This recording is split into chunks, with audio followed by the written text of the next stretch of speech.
ആകാശവാണി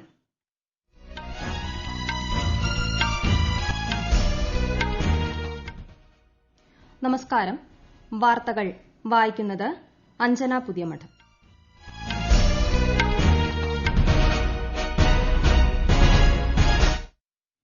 പ്രധാന വാർത്തകൾ.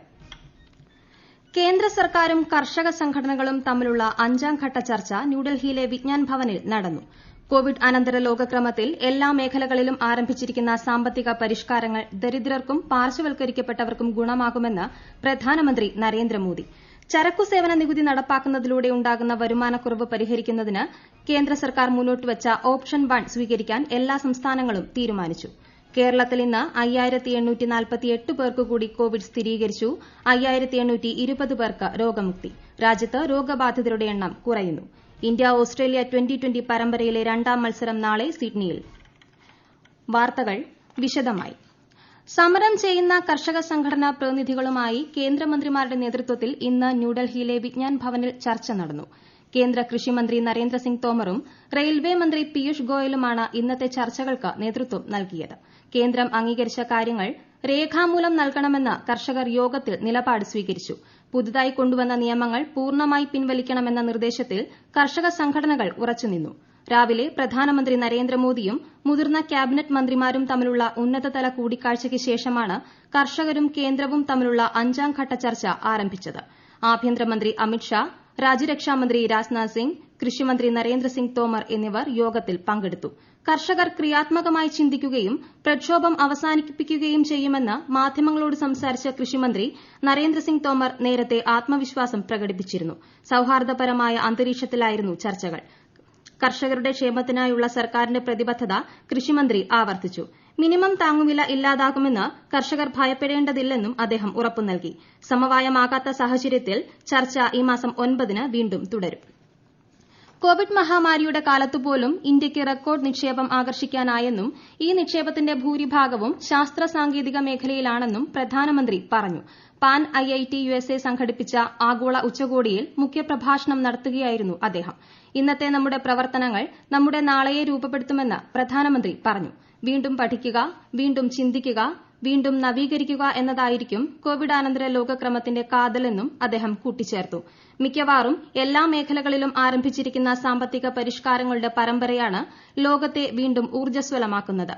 ഇത് ഈസ് ഓഫ് ലിവിംഗ് ഉറപ്പാക്കുമെന്നും ദരിദ്രർക്കും പാർശ്വവൽക്കരിക്കപ്പെട്ടവർക്കും ഗുണമാക്കുമെന്നും അദ്ദേഹം പറഞ്ഞു. കേരളത്തിൽ ഇന്ന് 5848 പേർക്ക് കോവിഡ് സ്ഥിരീകരിച്ചു. 32 മരണങ്ങളാണ് ഇന്ന് കോവിഡ്-19 മൂലമാണെന്ന് സ്ഥിരീകരിച്ചത്. ഇതോടെ ആകെ മരണം 2390 ആയി. രോഗം സ്ഥിരീകരിച്ച് ചികിത്സയിലായിരുന്ന 5820 പേരുടെ പരിശോധനാ ഫലം നെഗറ്റീവായി. കഴിഞ്ഞ 24 മണിക്കൂറിനിടെ 60,503 സാമ്പിളുകളാണ് പരിശോധിച്ചത്. ടെസ്റ്റ് പോസിറ്റിവിറ്റി നിരക്ക് 9.67 ആണ്.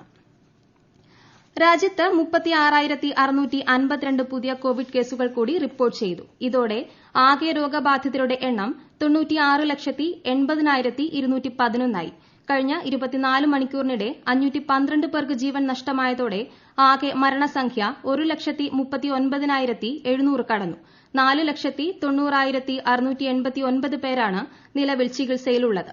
90,58,022 പേർ രോഗമുക്തി നേടി. ലോകത്ത് കോവിഡ് ബാധിതരുടെ എണ്ണം 6,63,00,000 കവിഞ്ഞു. 15 ലക്ഷത്തിലധികം പേർ ഇതുവരെ കോവിഡ് ബാധിച്ച് മരിച്ചിട്ടുണ്ട്. 1,88,00,000-ലധികം പേർ നിലവിൽ ചികിത്സയിലുണ്ട്. 4,59,00,000-ഓളം പേർ രോഗമുക്തരായി. കോവിഡ് വാക്സിൻ ഏതാനും ആഴ്ചകൾക്കുള്ളിൽ തന്നെ രാജ്യത്ത് ലഭ്യമാക്കാനാകുമെന്ന് പ്രധാനമന്ത്രി നരേന്ദ്രമോദി. വില കുറഞ്ഞതും ഫലപ്രദവുമായ കോവിഡ് വാക്സിനു വേണ്ടി ലോകം ഇന്ത്യയെ ഉറ്റുനോക്കുകയാണെന്നും പ്രധാനമന്ത്രി പറഞ്ഞു. കോവിഡ്-19 വാക്സിൻ വിതരണത്തിനായി ഗുജറാത്ത് സർക്കാർ ഒരുക്കങ്ങൾ ആരംഭിച്ചു. വാക്സിൻ സംഭരിക്കുന്നതിനായി മേഖലാതലത്തിൽ 6ഉം ജില്ലാ മുനിസിപ്പൽ കോർപ്പറേഷൻ കേന്ദ്രങ്ങളിൽ 41 ഉൾപ്പെടെ 47 സംഭരണ കേന്ദ്രങ്ങൾ സംസ്ഥാന സർക്കാർ ആരംഭിച്ചു. സംസ്ഥാനത്തിന്റെ വിദൂര പ്രദേശങ്ങളിൽ വാക്സിൻ എത്തിക്കുന്നതിനായി 2189 കോൾഡ് ചെയിൻ പോയിന്റുകളും സംസ്ഥാന സർക്കാർ തയ്യാറാക്കിയിട്ടുണ്ട്. 2021ന്റെ ആദ്യപാദത്തിൽ ആഗോള കോവാക്സ് സംരംഭത്തിലൂടെയുള്ള വിതരണത്തിനായി 50 ലക്ഷം ഡോസ് കോവിഡ്-19 വാക്സിനുകൾ ലഭ്യമാകുമെന്ന് പ്രതീക്ഷിക്കുന്നതായി ലോകാരോഗ്യ സംഘടന ചീഫ് സയന്റിസ്റ്റ് സൌമ്യ സ്വാമിനാഥൻ. ഇതുവരെ 189 രാജ്യങ്ങൾ കോവാക്സ് സംരംഭത്തിൽ അംഗമായിട്ടുണ്ട്. ലോകാരോഗ്യ സംഘടനയുടെ പിന്തുണയോടെ വാക്സിനുകളുടെ തുല്യമായ വിതരണം ഉറപ്പാക്കാനാണ് ശ്രമിക്കുന്നതെന്നും ശ്രീമതി സൌമ്യ സ്വാമിനാഥൻ ജനീവയിൽ അറിയിച്ചു. ഈ വാർത്തകൾ ആകാശവാണിയിൽ നിന്ന്. കൊറോണ ആശങ്കയല്ല, ജാഗ്രതയാണ് വേണ്ടത്. കേന്ദ്ര ആരോഗ്യ മന്ത്രാലയം പുറപ്പെടുവിക്കുന്ന നിർദ്ദേശങ്ങൾ. ജനങ്ങൾ കൂട്ടം കൂടുന്നത് ഒഴിവാക്കുക. ഇടയ്ക്കിടെ കൈകൾ സോപ്പും വെള്ളവും ഉപയോഗിച്ചോ സാനിറ്റൈസർ ഉപയോഗിച്ചോ വൃത്തിയാക്കുക. നിർബന്ധമായും മാസ്ക് ധരിക്കുക. പനിയോ ചുമയോ ശ്വാസതടസ്സമോ തുടരുന്ന സാഹചര്യത്തിൽ വൈദ്യസഹായം തേടുക. കൊറോണയെ സംബന്ധിച്ച വിവരങ്ങൾക്ക് ആരോഗ്യ മന്ത്രാലയത്തിന്റെ 1075-ലും ദിശയുടെ 1056-ലും ബന്ധപ്പെടാം. ചരക്ക് സേവന നികുതി നടപ്പാക്കുന്നതിലൂടെ ഉണ്ടാകുന്ന വരുമാനക്കുറവ് പരിഹരിക്കുന്നതിന് ഓപ്ഷൻ 1 സ്വീകരിക്കാൻ ജാർഖണ്ഡ് തീരുമാനിച്ചു. ഇതോടെ 28 സംസ്ഥാനങ്ങളും നിയമനിർമ്മാണ സഭ നിലവിലുള്ള 3 കേന്ദ്രഭരണ പ്രദേശങ്ങളും ഓപ്ഷൻ 1 സ്വീകരിക്കാൻ തീരുമാനിച്ചു. ചരക്ക് സേവന നികുതി നടപ്പാക്കുന്നതിലൂടെ ഉണ്ടാകുന്ന വരുമാനക്കുറവ് പരിഹരിക്കുന്നതിന് പ്രത്യേക വായ്പയെടുക്കൽ ജാലകത്തിലൂടെ 1689 കോടി രൂപ ജാർഖണ്ഡിന് ലഭിക്കും. 1765 കോടി രൂപ അധിക സമാഹരണത്തിനുള്ള അനുമതിയും നൽകിയിട്ടുണ്ട്. ആത്മനിർഭർ ഭാരത് ലക്ഷ്യം കൈവരിക്കാൻ നൂതനത്വവും മത്സരക്ഷമതയും മുഖമുദ്രയാക്കണമെന്ന് കേന്ദ്ര പെട്രോളിയം പ്രകൃതിവാതക മന്ത്രി ധർമ്മേന്ദ്ര പ്രധാൻ. 6ാമത് ഇന്ത്യ ഇന്റർനാഷണൽ സയൻസ് ഫെസ്റ്റിവലിന് നാന്ദി കുറിച്ചുകൊണ്ട് സംസാരിച്ച അദ്ദേഹം ലോകത്തിലെ ഏറ്റവും മികച്ചവയുമായി മത്സരിക്കാൻ കഴിയുന്ന ഉൽപ്പന്നങ്ങളും സേവനങ്ങളും സൃഷ്ടിക്കാൻ ശാസ്ത്രജ്ഞരോട് ആവശ്യപ്പെട്ടു. ബുറെവി ചുഴലിക്കാറ്റ് ദുർബലമാകുന്നു. ഇന്നലെ പകൽ അതിതീവ്ര ന്യൂനമർദ്ദവും രാത്രിയോടെ തീവ്ര ന്യൂനമർദ്ദവുമായി മാറിയ ബുറെവി മാന്നാർ കടലിടുക്കിൽ തുടരുകയാണ്. തമിഴ്നാടിന്റെ തെക്കൻ തീരത്ത് പെയ്ത മഴയിൽ വ്യാപക നാശനഷ്ടങ്ങൾ ഉണ്ടായി. 19 പേർക്ക് ജീവൻ നഷ്ടമായതായി റിപ്പോർട്ടുണ്ട്. കൂടുതൽ വിവരങ്ങളുമായി വിജേഷ്. മാന്നാർ കടലിടുക്കിലെത്തിയ തീവ്ര ന്യൂനമർദ്ദം കഴിഞ്ഞ 33 മണിക്കൂറായി രാമനാഥപുരത്തിന് സമീപം തുടരുകയാണ്. രാമനാഥപുരത്ത് നിന്ന് 40 കിലോമീറ്റർ ദൂരത്തിലും പാമ്പനിൽ നിന്നും 70 കിലോമീറ്റർ ദൂരത്തിലുമാണ് ന്യൂനമർദ്ദം.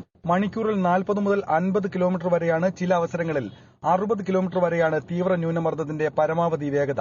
തീവ്ര ന്യൂനമർദ്ദം അടുത്ത 12 മണിക്കൂറിൽ ശക്തി കുറഞ്ഞ് ന്യൂനമർദ്ദമായി മാറുമെന്നാണ് കേന്ദ്ര കാലാവസ്ഥാ വകുപ്പ് കണക്കാക്കുന്നത്.